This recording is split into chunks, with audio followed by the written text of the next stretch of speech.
Police নিয়ে এসছে, না তো আমাদের আসার মতো না। দুবার মাছ ধরে হয়েছে, 7-8 জনের মেরেছে, বুঝলে। আর এবারে মানে পুলিশ আসতে গিয়ে 1 ঘন্টা পরে মাথায় এসে আবার ফের 1 ঘন্টা পরে তারপর রুকে তারপর আবার আসলো পুলিশ। যাদের মার হয়েছে তারা একবার এসছে, ফিরিয়ে দিয়েছে, আবার ফের এসছে, তাও ফিরিয়ে দিয়েছে। 3বারের পরে এখন আসতে পারি না।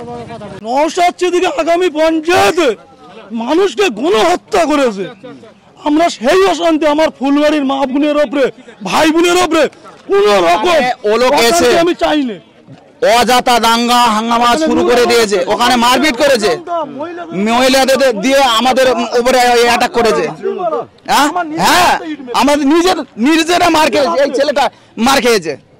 আইএসএফের প্রার্থী, উনি প্রার্থী তো যে কোনো জায়গায় যেতে পারে। নিয়ে এসছে তো গুন্ডা সব নিয়ে এসছে, হ্যাঁ গুন্ডা তো সব নিয়ে এসছে সাথে করে, যাতে বেটা ছেলেদের দিয়ে মানে আক্রমণ করাতে পারবে না, যাতে সেই জন্য মেয়েদের দিয়ে মানে আক্রমণ করাচ্ছে। আমাদের তো পার হতে দেয় না। আপনার হাতে লেগেছে কিভাবে? হাতে সকালবেলা আসছিলাম আর ধাক্কা মেরে ফেলে দিয়েছে, আর ওই বাঁশের বাড়ি মেরেছে, আর এই হাতে এবার দুম লেগে ভেঙে গেছে। সকালবেলা কোথায় আসছিলেন? এই আসবো বলে এখানে ভোট দিতে আসছিলেন। কারা ধাক্কা মেরেছে? টিএমসিরা। টিএমসি? কারা চেনেন? হ্যাঁ। আবার পড়ে গিয়ে হাতে লেগেছে? এইবার হাত এরম হয়ে গেছে গিয়ে, আর এই হাত ভেঙে গেছে। এবার ওই গ্রামে ডাক্তার ছিল, এই সঙ্গে আনা হয়েছিল, এসে ইনজেকশন দিয়েছে, বড়ি দিয়েছে, এই হাতে দিয়ে গেছে। এর ফটো করতে হবে। আমার একটাই ছেলে, সেদিন পুলিশ বাড়ি গিয়েছে, গিয়ে আমার শরীর খারাপ শুয়ে আছি, আমার মুখে লাইট মেরেছে, টিএমসিরা ফেটকে দিয়েছে, মুখে লাইট মেরেছে, আমি তাড়াতাড়ি ঠেলে উঠেছি। পুলিশ? হ্যাঁ। এবার আমি বলি কেটা, আমার তো শরীর খারাপ। এবার উঠে দেখি যে 30-40 জনা পুলিশ, মেয়েরা ও রয়েছে। এর আমার বউ মার্ডার করলে বাচ্চা ছিল, তার ধাক্কা মেরে ফেলে দিয়েছে। এই তো স্বামী কই বল, তা বলে আমার স্বামী বাড়ি নেই, সেই বাগানাটি কাজ করতেছে। এইবারে জিয়ারুল কই বলে চলে গেল। আবার ফের রাত 2:30টার সময় ফের গেছে, ফের এবারে জিয়ারুল কই। আজকে সকালবেলা যখন আমরা ভাঙড়ে অলিগলিতে ঘুরে বেড়াচ্ছি, ভাঙড়ের প্রত্যেকটা বুথে আজ তাক বাংলার ক্যামেরা নজর রাখছে, সেই সময় আমাদের কাছে খবর আসে যে ভাঙড় থানার অন্তর্গত ফুলবাড়ি এলাকাতে কিছু আইএসএফের কর্মী সমর্থক এবং তাদের পরিবারের সদস্যদের ভোট দিতে বাধা দেওয়া হচ্ছে। আমাদের কাছে এমন ইনপুট আসে যে তারা যখন বাড়ি থেকে বেরিয়ে বুথমুখী হচ্ছিলেন, সেই সময় তাদেরকে মারধর করা হয় যে বলে একটি অভিযোগ উঠেছে। এই ইনপুট পেতেই আমরা সেখানে পৌঁছেছিলাম ফুলবাড়ি এলাকাতে। ভাঙড় কলেজের থেকে খুব কাছাকাছি এলাকাটি ফুলবাড়ি। সেখানে যখন আমরা গিয়ে পৌঁছাই, আমরা দেখি যে পুলিশ কিছু কর্মী সমর্থক এবং তাদের পরিবারের সদস্যদের নিরাপত্তা দিয়ে বুথে নিয়ে আসছে ভোট দেওয়ার জন্য। এখন বিস্তারিত যেটা আমরা জানতে পারি সেখানকার সূত্র মারফত বা স্থানীয় বাসিন্দাদের যেটা অভিযোগ, যে কিছু আইএসএফ কর্মী সমর্থক এবং তাদের পরিবারের সদস্যরা আজকে সকালবেলা যখন ভোট দেওয়ার জন্য বুথের উদ্দেশ্যে রওনা দিচ্ছিলেন, সেই সময় তাদেরকে বাধা দেওয়া হয় বলে অভিযোগ। এবং তারা যখন সেই বাধা অতিক্রম করে, বাধা না মেনে যখন বুথের দিকে এগিয়ে যাচ্ছিলেন, সেই সময় তাদেরকে মারধর করা হয় বলে তারা অভিযোগ করছেন। এবং এই সমস্ত অভিযোগের তীর অবশ্যই রাজ্যের শাসক দল তৃণমূল কংগ্রেসের বিরুদ্ধে। এবং একজন বয়স্ক বৃদ্ধা তিনি দাবি করছেন যে তাদের শাসক দলের মারধরে তার হাত ফুলে গিয়েছে, তার হাতে ক্রেপ ব্যান্ডেজ বাঁধা রয়েছে। এই অবস্থায় তারা বিক্ষুব্ধ হয়ে পড়েন, তারা বিক্ষোভ দেখান শাসক দলের বিরুদ্ধে। তারা রাস্তায় বসে পড়েন এবং পুলিশে ফোন করেন, যদিও তাদের অভিযোগ পুলিশকে ডাকা সত্ত্বেও পুলিশকে তারা পাশে পাননি।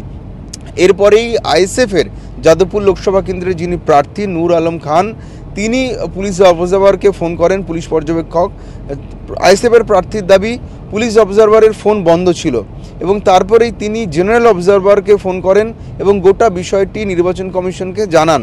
যেটা জানা যাচ্ছে যে এরপরেই নির্বাচন কমিশন নড়েচড়ে বসে।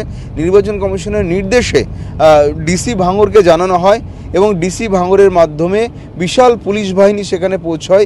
HRFS-এর একটি টিম, কুইক রেসপন্স টিমের একটি গাড়ি সেখানে গিয়ে পৌঁছায় এবং সেখানে ইন্সপেক্টর পদমর্যাদার কয়েকজন আধিকারিকের নেতৃত্বে কলকাতা পুলিশের বিশাল বাহিনী সেখানে দ্রুত পৌঁছে যায়।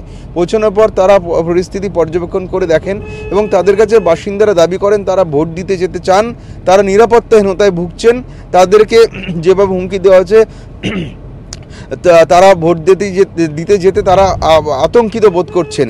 এই কথা বলার পর পুলিশ তাদের নিরাপত্তা নিশ্চিত করে। কলকাতা পুলিশ তাদেরকে আশ্বস্ত করে যে তাদের ভোট দেওয়ার এবং ভোট দিতে নিয়ে যাওয়া এবং দিয়ে যাওয়ার দায়িত্ব তাদের, সম্পূর্ণ নিরাপত্তা তাদেরকে দেওয়া হবে যাতে তাদের রাস্তাঘাটে কোনো সমস্যা না হয়। এরপরে কলকাতা পুলিশের HRFS একটি সম্পূর্ণ নিরাপত্তা দিয়ে তাদেরকে নিরাপত্তার ঘেরাটোপে নিয়ে রীতিমতো সেই ভোটারদের, আতঙ্কিত ভোটারদের যাদেরকে বাধা দেওয়া হয় বলে অভিযোগ করা হচ্ছিল, সেই বাধাপ্রাপ্ত ভোটারদেরকে তারা সুরক্ষা দিয়ে তারা বুথমুখী নিয়ে করে তোলে, বুথ অবধি নিয়ে গিয়ে তাদেরকে ভোট দেওয়ার। কলকাতা পুলিশের আধিকারিকরা সেখানে উপস্থিত ছিলেন, কেন্দ্রীয় বাহিনী তো অবশ্যই সেই বুথে সেখানে মোতায়েন ছিলেন। এরপর ভোটের লাইনে দাঁড়িয়ে তারা রীতিমতো ভোট দেন।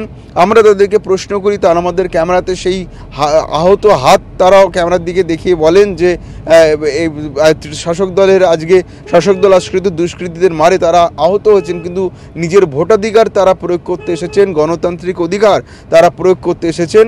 ফলে এত কিছু সন্ত্রাসের মধ্যেও, এই হুমকি, এই চোখ রাঙানির মধ্যেও তারা বুথমুখী হয়েছেন এবং ভোট দিয়ে পুলিশের নিরাপত্তাতেই বাড়ি ফিরে গিয়েছেন।